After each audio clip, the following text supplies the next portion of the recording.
ఇప్పుడు బాలీవుడ్లో స్టార్ హీరోయిన్గా వెలుగొందుతున్న దీపికా పదుకునేకు ప్రత్యేక పరిచయం అవసరం లేదు.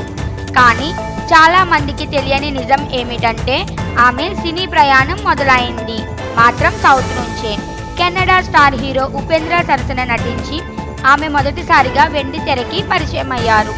అక్కడి నుంచి బాలీవుడ్కి ఎంట్రీ ఇచ్చిన దీపిక షారుఖ్ ఖాన్తో కలిసి నటించిన ఓం శాంతి ఓం 2007 సినిమాతో భారీ విజయాన్ని అందుకుంది. అప్పటి నుంచి ఎన్నో బ్లాక్ బస్టర్ సినిమాల్లో నటిస్తూ టాప్ హీరోయిన్గా గుర్తింపు సంపాదించుకుంది.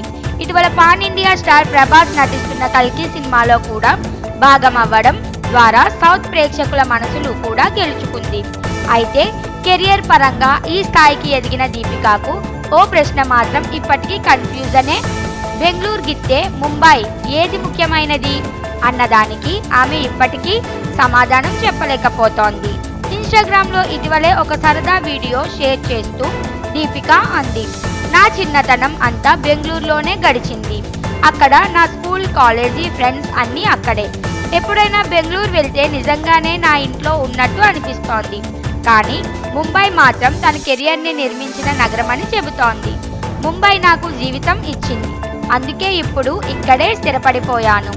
ఇది చూసి అర్థమవుతోంది. రెండు నగరాలు దీపిక జీవితంలో తీరని గుర్తుగా నిలిచిపోయాయి. అందుకే వాటిలో ఏదో ఒకటి ఎంచుకోవడం ఆమెకు సాధ్యపడటం లేదు.